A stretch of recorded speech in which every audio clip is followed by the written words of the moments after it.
Welcome students. आज हम लोग एक टॉपिक जीएसटी के ऊपर चर्चा करने वाले हैं, जिसमें हमारे साथ मेंटोर सीए विनोद जांगड़ा जी जुड़े हुए हैं।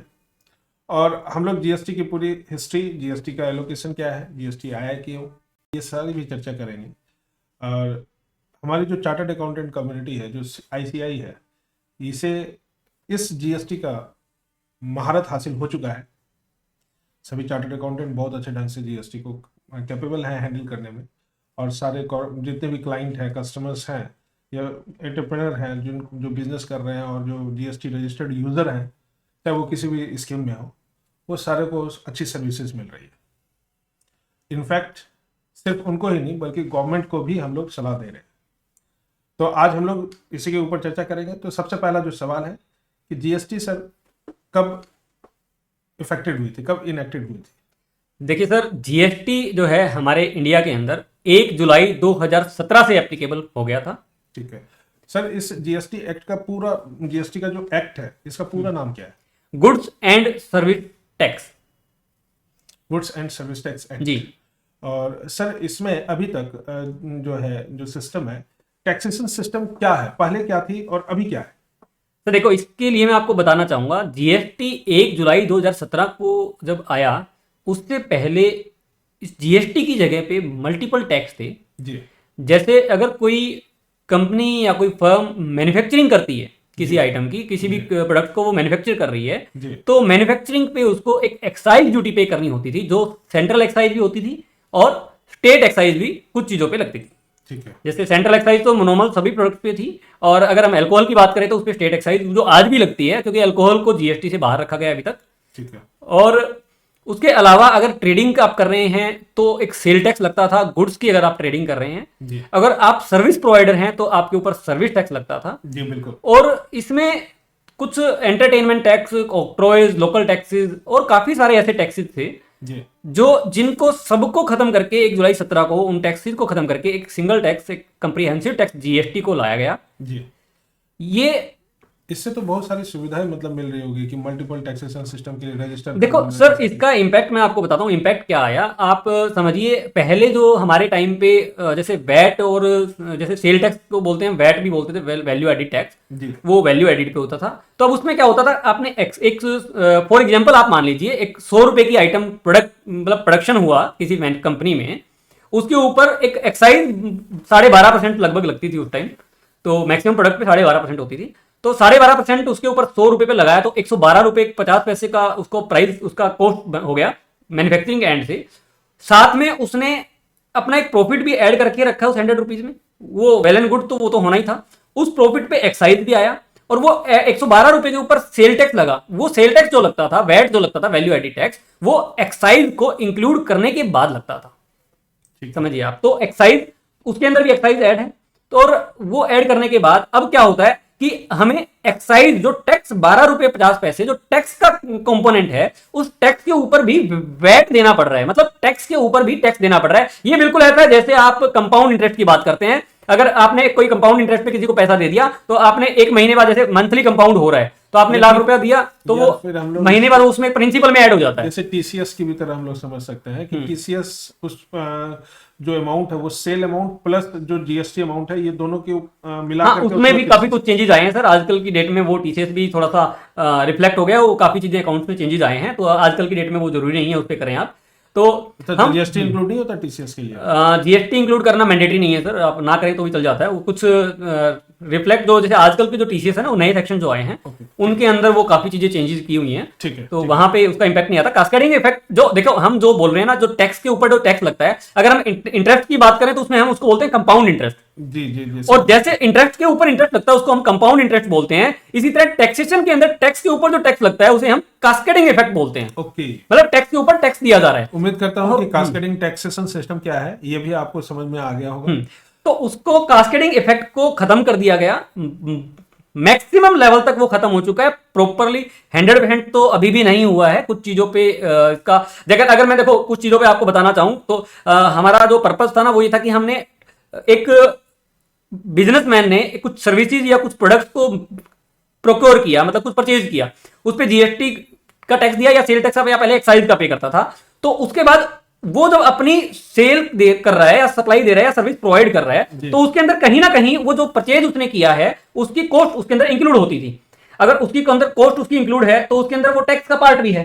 तो अब क्या है, तो वो टैक्स का पार्ट से उसकी कॉस्ट बढ़ रही थी, और वो कॉस्ट बढ़ने से तो उसके ऊपर टैक्स लग रहा था, तो वो उस टैक्स पे भी टैक्स जा रहा था।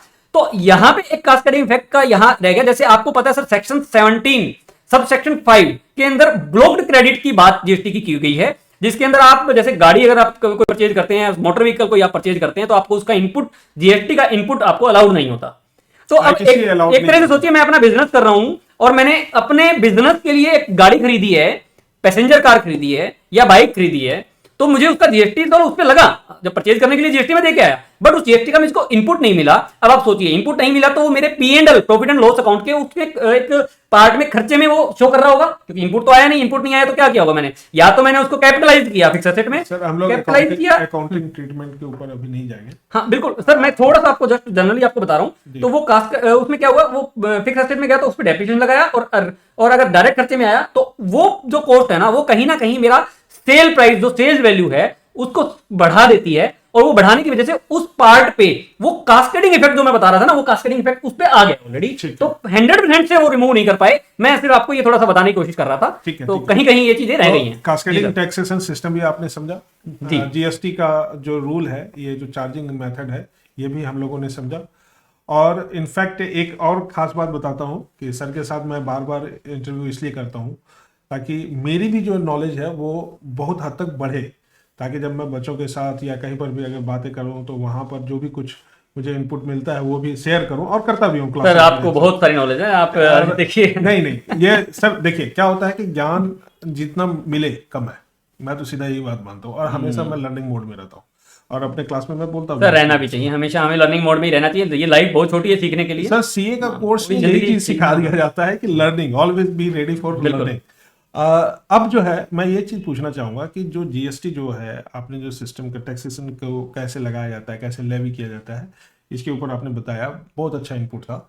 लेकिन जीएसटी के विषय में मेरा एक जो क्वेश्चन आता है दिमाग में, जी सर, जो अक्सर ये पूछते रहते हैं लोग मुझसे, क्योंकि मैं भी पहले कंसल्टेंसी देता था, तो इसमें क्वेश्चन क्या आता है कि सर मुझे जीएसटी रजिस्टर करवाना चाहिए या नहीं करवाना चाहिए। तो मेरा जो सवाल है, पहला सवाल कि जीएसटी रजिस्टर करवाने के लिए क्या करना पड़ता है। जी सर, आप दो चीजें अलग अलग पूछ रहे हैं। मैं पहला सवाल, जीएसटी रजिस्ट्रेशन क्यों करवाना चाहिए, कब करवाना चाहिए, या कैसे करवाते हैं, आप कैसे करवाते, कैसे करवाते हैं? सर अगर आप जीएसटी रजिस्ट्रेशन की बात करना चाहते हैं तो जीएसटी रजिस्ट्रेशन के लिए आपको जीएसटी की वेबसाइट पे जाना होता है, gst.gov.in।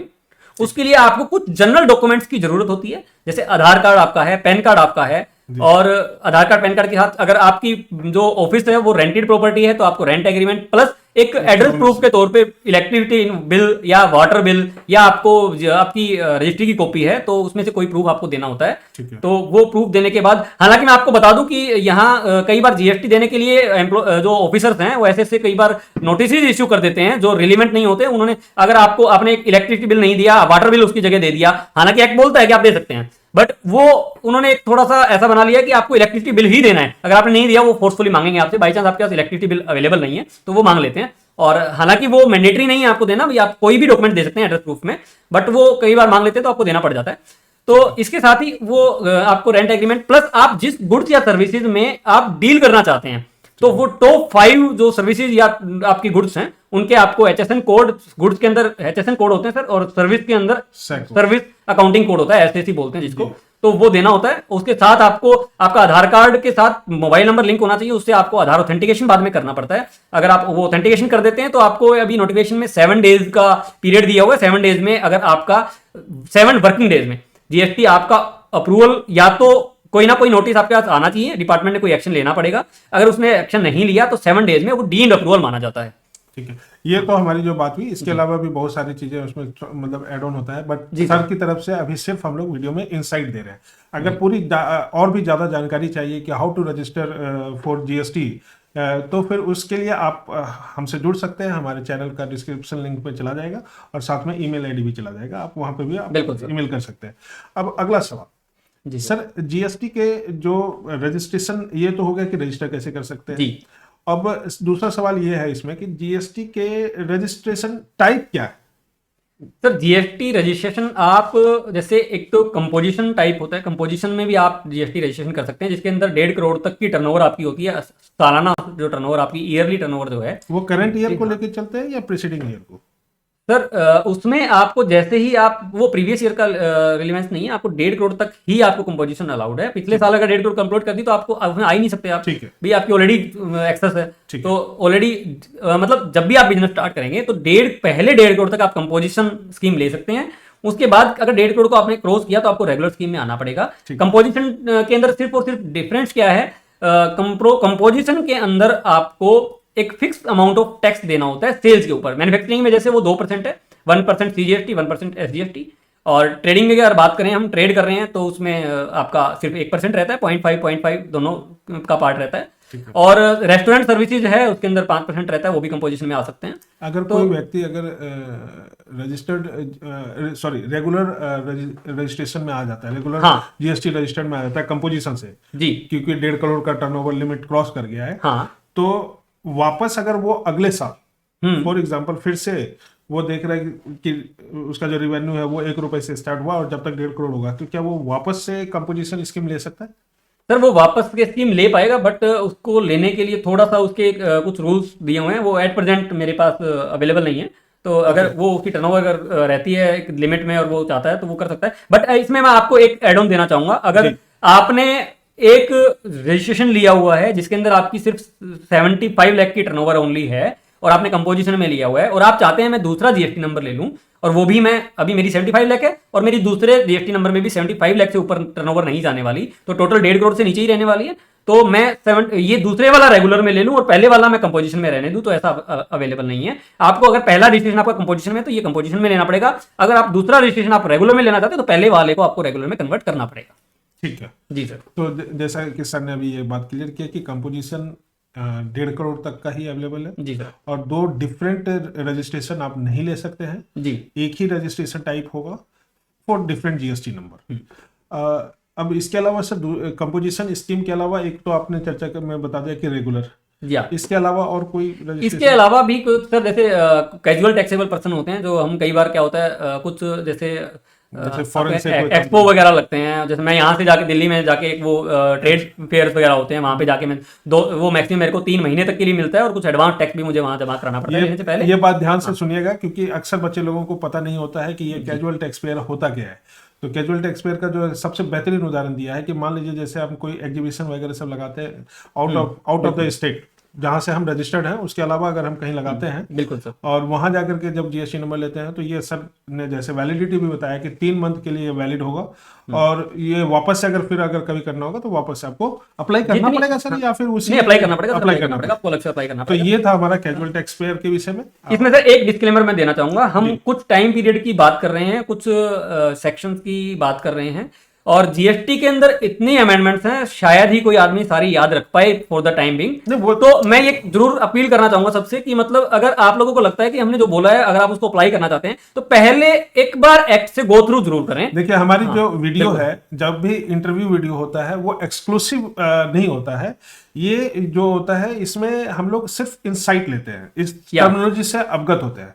जब एक्सक्लूसिव अगर आपको लेना होता है तो उसके लिए बकायदा आपको हमसे जुड़ना पड़ेगा ताकि हम आपको वो चीजें बता सके, गाइड कर सके। अब जो है इसके अलावा ये तो 3 मेजर चीज बता दिया, इसके अलावा सर एक चीज अक्सर मैंने सुना है सीए स्टूडेंट्स से कि सर इसमें कुछ वो भी होता है स्पेशल इकोनॉमिक जोन का कुछ ऐसा कुछ इफेक्ट वगैरह सब आता है। हाँ बिल्कुल सर, SPZ जिसको बोलते हैं specific economic zone. Special economic zone जो होता है वो सर जैसे वहां पे उसको है ना डीम्ड एक्सपोर्ट मान लिया जाता है अगर आप वहां पे आप गुड्स वगैरह सर्विस सप्लाई देते हैं तो। अच्छा, उसे डीम्ड एक्सपोर्ट माना या सेक्शन 16 ऑफ आईजीएसटी एक्ट में 0 रेटेड सप्लाई दिया हुआ है सर, वो उसको टच करता है। तो अगर आपको आपने जैसे SCZ अगर हम इंडिया में बात करें तो नोएडा में एक SCZ है, तो वहां पे आपने मटेरियल गुड्स अपना सप्लाई किया या फिर आपने चाइना में सप्लाई किया, आपने मतलब और किसी भी कंट्री में सप्लाई किया, वो इक्वली माना जाता है। उसमें हमें टैक्स एक्सपोर्ट करने के बाद हमारे पास 2 सिस्टम होते हैं, आप LUT दे सकते हैं, लेटर ऑफ अंडरटेकिंग, उसके साथ लेटर ऑफ अंडरटेकिंग के साथ आप विदाउट पेमेंट ऑफ जीएसटी आप एक्सपोर्ट कर सकते हैं या फिर आप विद पेमेंट ऑफ जीएसटी भी आप कर सकते हैं। इसके ऊपर भी हम लगाएंगे।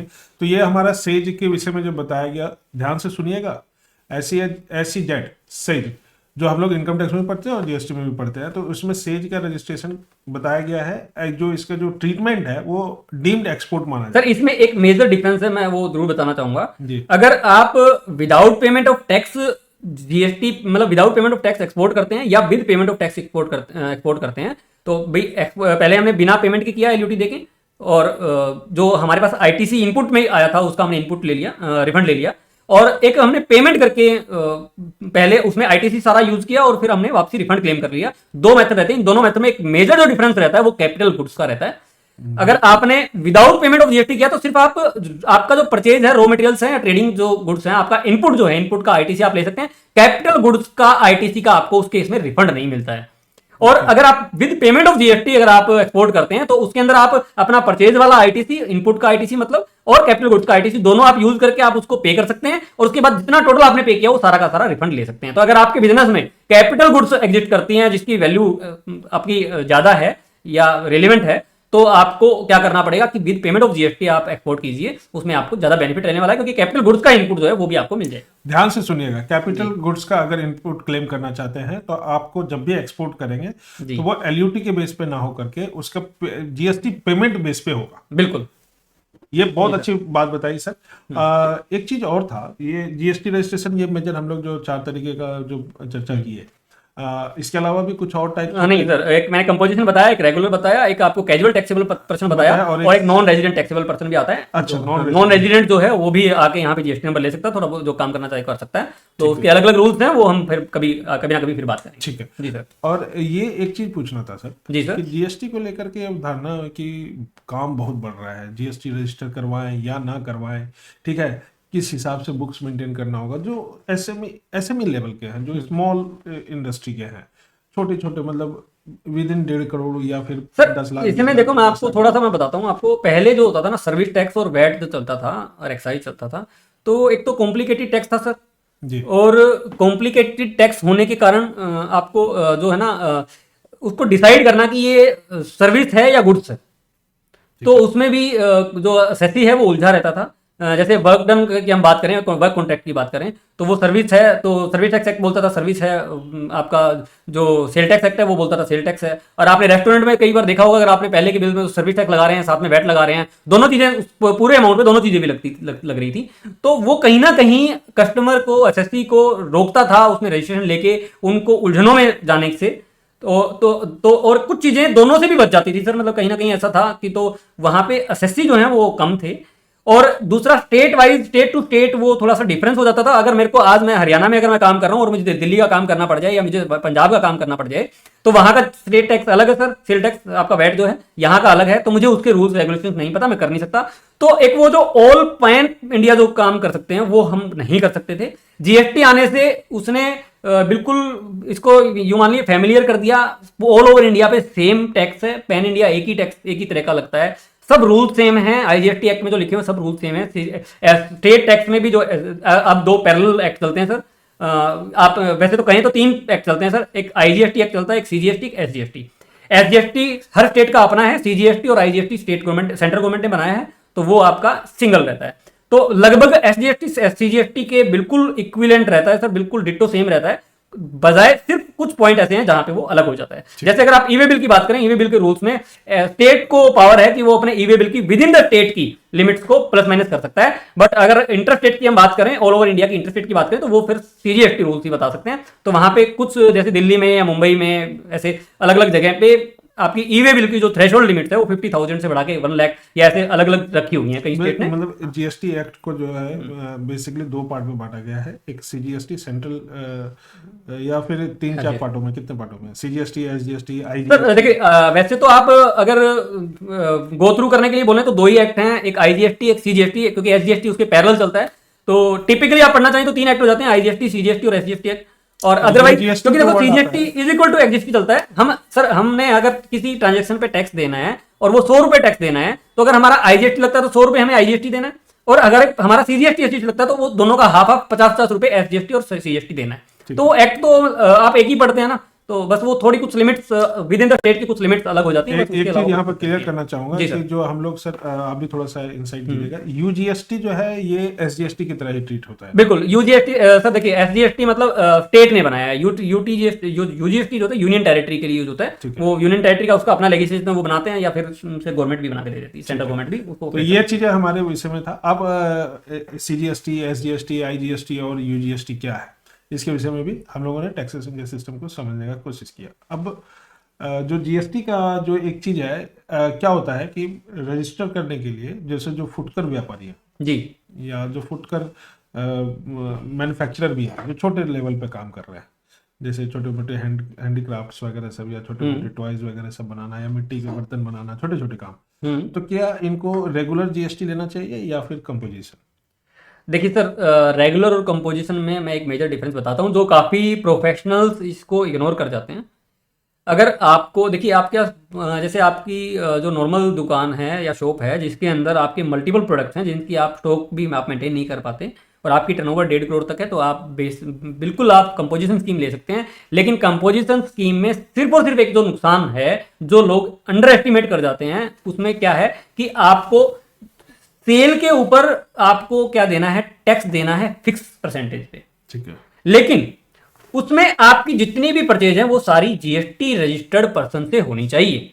अगर कोई भी परचेज आपकी जीएसटी रजिस्टर्ड पर्सन से नहीं है, आपकी पीएनएल अकाउंट में ऐसी कोई भी आइटम आती है, तो उस पर जितना टैक्स है, फॉर एग्जांपल मान लीजिए आपने एक चीज परचेज की, वो अनरजिस्टर्ड पार्टी से परचेज कर ली, जैसे सीमेंट आपने परचेज कर ली। ये रेगुलर के लिए आप बोल नहीं सर, मैं कंपोजिशन की बात कर रहा हूं। अच्छा। अगर मैं कंपोजिशन में हूं सर, मैंने 1 करोड़ की सीमेंट सेल कर दी, आप मानिए। अब 1 करोड़ की सीमेंट मैंने सेल कर दी, मैं ट्रेडिंग कर रहा हूं, तो मुझे 1% 1 लाख रुपए टैक्स देना है गवर्नमेंट को, ठीक है, 1 करोड़ पे। लेकिन 1 करोड़ में से मैंने 70 या 75 लाख 75 लाख की मैंने टोटल सीमेंट परचेज भी की, जिसमें से 25 लाख रुपए की जो सीमेंट है वो मैंने ऐसे पार्टी से परचेज कर ली जो अनरजिस्टर्ड है, जिसके पास जीएसटी नंबर नहीं है। तो सर आप मानिएगा, मेरे को उस 25 लाख के ऊपर 28% जीएसटी जो सीमेंट पे लगता है वो मुझे रिवर्स चार्ज में भरना होता है, जो कि बहुत सारे प्रोफेशनल्स भी और जीएसटी कंपोजिशन डीलर्स यूजर्स वो उसको स्किप कर जाते हैं। कभी ना कभी इसके ऊपर उनको नोटिस भी मिलने वाला है।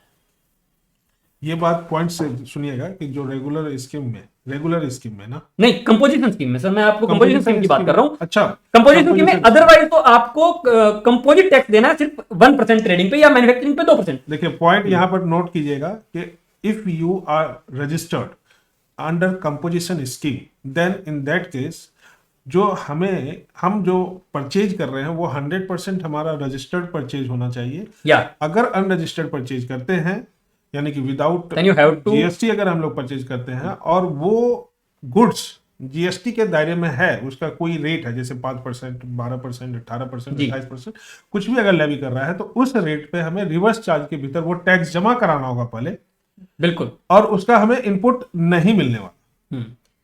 तो ये चीज है। जैसे यहाँ पे जो सर एग्जांपल दिया है, जैसे इन्होंने सीमेंट का एग्जांपल दिया है, हालांकि सीमेंट के जितने भी विक्रेता होते हैं वो सारे के सारे लगभग रजिस्टर्ड ही होते हैं, बट इन केस अगर वैसा कुछ निकलता है कि जो अनरजिस्टर्ड है, या फिर हमने कोई गुड्स खरीदा है, जैसे सर देखिए, मैं आपको बताऊं, जैसे आप कह रहे हैं ना सीमेंट के रजिस्टर्ड होते हैं, मैं मानता हूं, आपकी बात से एग्री करता हूं, लेकिन देखिए ये इंपैक्ट कहां आता है मैं आपको बताता हूं। कई बार हम जब रिटर्न फाइल करते हैं, इनकम टैक्स की रिटर्न फाइल करते हैं, तो इनकम टैक्स की रिटर्न फाइल्स करते हैं तो एक हमें सेक्शन मिलता है 4480। अब मैंने कंपोजिशन लिया हुआ है सर, मेरे पास 1 CR की टर्नओवर है और मैंने 50 लाख की सेल की है, और मेरे पास 50 लाख का 20 लाख का मेरा खर्चा, 30 लाख का मेरे को प्रॉफिट हो रहा है। मैंने क्या किया, मेरे को 4480 में मैंने सर 8% या 6% प्रॉफिट डिक्लेयर किया और मैंने आईटीआर फाइल कर दी। सर कल को अगर इनकम टैक्स मेरे से मांगता है कि आपके खर्चे की डिटेल्स हैं, 8% का प्रॉफिट आपने डिक्लेयर किया है, मतलब प्रॉफिट हमें उस सेक्शन में एक्चुअल डिक्लेयर करना होता है। ऐसा नहीं है कि वो ये कह रहा है कि मतलब आपको प्रॉफिट आप एक्चुअल बताएंगे, लेकिन आप उस प्रेजेंटिव स्कीम से ऊपर बता रहे हैं, तो हम डीम्ड मान लेते हैं कि हाँ आपका इतना ही प्रॉफिट होगा, हम आपको क्वेश्चन नहीं करते। बट बाई चांस अगर क्वेश्चनिंग हो जाती है तो आप क्या बोलेंगे, 50 लाख की तो मेरी परचेज थी, 25 लाख की मैंने फिर वो ऐसे शो करने की कोशिश करते हैं कि मैंने अनरजिस्टर्ड से परचेज कर लिया था। अब इनकम टैक्स को आपको प्रूव करना पड़ जाएगा, अगर आपने 25 लाख की अनरजिस्टर्ड परचेज की थी तो उसके ऊपर जो जीएसटी आरसीएम में पे किया था वो कहां है। समझ पाए सर आप? अच्छा, मैंने 50 लाख की परचेज की ना सर, बट मैंने इनकम टैक्स को बोला कि मेरा 20 लाख का प्रॉफिट है या 10 लाख का प्रॉफिट है, तो उसने कहा 25 लाख की आपने परचेज तो और की ना, मैंने बैलेंस शीट भेजी, तो मैंने उसको बोला कि 50 लाख की मैंने रजिस्टर्ड परचेज की थी, 25 लाख की मैंने अनरजिस्टर्ड पार्टी से परचेज कर ली। जिसका मैंने मतलब वो मैंने ऐसे ही दिखा दिया मेरे को हालांकि इनकम टैक्स से बचने के लिए। लेकिन क्या इनकम टैक्स इस बात के लिए क्लेम कर सकता है कि आपने वो अनरजिस्टर्ड परचेज जो 25 लाख है उसके ऊपर हम लोग जीएसटी आरसीएम के भीतर जमा करवाए या न करवाए, उससे कुछ उसका इम्पैक्ट पड़ सकता है? सर अगर नहीं पे कराया, आप मानिए 25 लाख रुपए पे अगर हम 28% की बात करें, कितना आपका होता है मतलब ये मैं 1 मिनट आपको बता भी देता हूँ। 7.5 लाख मान के चलिए, 7 लाख, 25 लाख का 28% ना 7 lakh rupees. 7 lakh. Sir 7 lakh rupees का अब आप ये सोचिए, जीएसटी और इनकम टैक्स ने एक पीछे एक शायद रूल आया था जिसके अंदर वो आपस में इंफॉर्मेशन शेयर कर सकते बिल्कुल, हैं। वो पहले से हाँ वो शेयर कर सकते हैं। तो अब इनकम टैक्स ने बोला चलो ठीक है मैं मान लेता हूँ, आपने परचेज की, मैंने मान लिया, आपको टैक्स से छोड़ दिया। उसने जीएसटी को इन्फॉर्मेशन दे दी कि 25 लाख की इसकी अनरजिस्टर्ड सेल है, आप अपना आरसीएम चेक कीजिए। सर 7 लाख रुपीज उसके ऊपर टैक्स की लायबिलिटी आ गई। 7 लाख रुपीज उसके ऊपर पेनल्टी, 100% पेनल्टी लग सकती है सेक्शन 74 में अगर उसने अपना टैक्स नहीं भरा। ये जो इम्पैक्ट पड़ने वाला है उसके विषय में प्लस सर केस जो लगते हैं वो लगभग 4-5 साल 6 साल बाद कंप्लीट होते हैं, तो उन केस को कंप्लीट होने में 5-6 साल लग चुके हैं। तो सर अगर आपका मेलाफाइड इंटेंशन के साथ सेक्शन 74 में आए तो 24% आपको सर इंटरेस्ट भी देना है उसके पास। अगर 5 साल में मोटा मोटा मान के तो 125% सर, तो 7 लाख और 7 लाख का 125% टैक्स कितना हो गया, इंटरेस्ट सर कितना हो गया सर? 7 लाख 7 7 14 21 सर 25 लाख रुपए सर इतना इनकम टैक्स नहीं लेता जितना वो इनकम टैक्स को फर्जी परचेज दिखा के जीएसटी उनको पे करना पड़ जाएगा। क्या बात है, मतलब सरकार पूरी मुस्तैद हो गई है। आप समझिए ना सर, मतलब ये चीजों को मतलब बिल्कुल बेसिक से समझने की एक्ट को जरूरत है, जिसको अगर आप कई बार क्या होता है एसएसटी भी क्या करता है, थोड़ा सा वो समझदार बन जाता है कि मैं अपने आप 44 एडी की रिटर्न भर देता हूं, अपने आप मैंने जीएसटी का 1% टैक्स ही भरना है, कंपोजिशन का मैंने रजिस्ट्रेशन ले रखा है मैंने भर दिया, या मैं जो भी कुछ भी दिखा रहा हूं दिखाता रहूं। लेकिन जब ये चीजें आएंगी तो जो प्रोफेशनल का पैसा उसने फीस का बचाया हुआ है सर उसका कई गुना उनको देना पड़ेगा। ये बात आपने बहुत अच्छी बात बताई। अब एक चीज आपसे पूछना चाह रहा हूं इस मामले में कि, लेकिन मैं एक अपील कर दूं पहले, अगर आप एक बिजनेसमैन हैं, एंटरप्रेन्योर हैं, या फिर बिजनेस स्टार्ट करने का या फिर कहीं से भी अकाउंटिंग या टैक्सेशन की अगर कंसल्टेंसी सर्विसेज लेना चाहते हैं, तो मैं आपको जरूर ये प्रेफर करना चाहूँगा कि आप एक अच्छे और काबिल प्रोफेशनल लोगों से ही सर्विसेज लें, और ख़ासतौर से टैक्सेशन के मामले में chartered accountants are the best. ठीक है, तो जब भी चूज़ करें चार्टर्ड अकाउंटेंट को चूज़ करें, या फिर ऐसे प्रोफेशनल्स को चूज़ करें जिनका उस डोमेन में प्रैक्टिसिंग हो। अगर उस डोमेन में प्रैक्टिसिंग नहीं है, उन्होंने अभी तक रिप्रेजेंट नहीं किया है, 5-10 केसेस नहीं देखे हैं, तो मैं नहीं चाहूँगा कि आप उनके पास जाएं। तो ये मेरी रिकमेंडेशन और साथ में अपील भी है कि आप हमेशा चार्टर्ड अकाउंटेंट या फिर किसी काबिल प्रोफेशनल के साथ ही ये इस तरीके की सर्विसेज लें, ताकि जैसा कि सर बता रहे थे कि टैक्सेशन थोड़ी सी भी चूक होने की वजह से, जिसे हम लोग प्लानिंग के भीतर बोलते हैं, this is not tax evasion. Tax evasion ये हो जाता है कि जब आपने प्लानिंग नहीं करी तो then in that case that is tax evasion. अगर आप प्लान्ड हैं तो फिर टैक्स इवेजन नहीं होता है। दिस इज कहते हैं ना प्रूडेंस मेथड। तो अगर आप स्टूडेंट भी हैं, सीए स्टूडेंट्स भी हैं, तो ये ध्यान में रखिएगा, और अगर आप बिजनेसमैन हैं और सर्विसेज लेना चाहते हैं तो आपके लिए तो बहुत ही जरूरी है। सर एक चीज इसमें एक चीज और पूछना चाहूंगा। हाँ जी सर बताइए। जनरली क्या होता है कि जैसे आपने एक बताया अभी हमें कि कैपिटल गुड्स बहुत सारे से है, जैसे मोटर गाड़ी आपने अपने लिए खरीदी, बिल्कुल सर, बिल्कुल कार खरीद लिया, उसके ऊपर इनपुट नहीं मिलता है। अब अक्सर नोटिसेस आते हैं, बहुत तरह के नोटिसेस आते हैं, उसमें से 2-3 नोटिसेस का मैं 2-3 में से पहला जो नोटिस का जो आता है जीएसटी की तरफ से जी, वो क्या आता है कि आपने जो इनपुट क्लेम किया था ड्यूरिंग दिस पीरियड, हाँ, ये आपने एक्सेस किया था। बिल्कुल सर, ठीक है। Question number 1। क्वेश्चन नंबर 2, आपने जो ये इनपुट जिस वेंडर से आपने लिया था, जो रजिस्टर्ड यूजर ने आपको टैक्स फॉरवर्ड किया है आईटीसी के लिए, मतलब जो वेंडर से हम लोग खरीदते हैं, वो इनएलिजिबल इनपुट है, वो एलिजिबल इनपुट है ही नहीं, उसके लिए भी नोटिसेस आते हैं। जी सर। तीसरा ये होता है कि मान लीजिए अगर वो एलिजिबल इन आईटीसी है भी, तब भी उसके बावजूद due to non payment of GST by the supplier from the goods have been purchased, ठीक है ना जी, from where the goods have been purchased, तो वैसे केसेस में ये जो मेजर 3 तरीके का जो नोटिस है, ये 3 तरीके का नोटिस से बचने के लिए हमें कौन से उपाय करने चाहिए? सर देखिए, आज के टाइम में गवर्नमेंट ने एक बहुत ही सिस्टमेटिक वे चलाया हुआ है, जिसके अंदर हमें जो आईटीसी जो लेना होता है वो 2B के बेस पे लेना होता है। GSTR 2B जो स्टैटिक, मेरे पहले क्वेश्चन का जवाब सर दे रहे हैं, ध्यान से सुनिएगा। स्टैटिक है, उस 2B से आप अपना इनपुट सारा चेक कीजिए। उसमें अगर कोई भी ऐसा सेक्शन 17 सब सेक्शन 5 में जो ब्लॉक्ड क्रेडिट है, अगर उसमें से कोई भी ऐसा है तो आप उसको स्पेसिफिकली वहां पे ब्लॉक्ड क्रेडिट का ऑप्शन दिया हुआ है, आप उसमें डाल दीजिए। तो फॉर एग्जांपल आपका 1 लाख रुपये टोटल टैक्स का आया है CGST में, 1 लाख SGST में है और 1 लाख ही आप मान लीजिए IGST में टोटल 3 लाख है। तो अगर मैं CGST की बात करूं तो 1 लाख में से आपका 20,000 ऐसा है जो आपका या तो गाड़ी से रिलेटेड है या बिल्डिंग कंस्ट्रक्शन से रिलेटेड है जो सेक्शन 17 सब सेक्शन 5 में ब्लॉक्ड है, या पर्सनल नेचर का है तो वो भी ब्लॉक्ड है। तो उसको आप जो GST की रिटर्न आपकी 3B उसके अंदर जो टेबल है 4 उसके अंदर B पॉइंट में उसको दिया हुआ है ब्लॉक करने का ऑप्शन। तो जहां तक सर की बात अगर मैं समझ पा रहा हूं तो उम्मीद करता हूं कि आप लोग भी समझ रहे होंगे, बट यहाँ पर थोड़ी सी क्लैरिटी ले रहे हैं हम सर से कि कहीं मेरे समझने में गलती ना हो।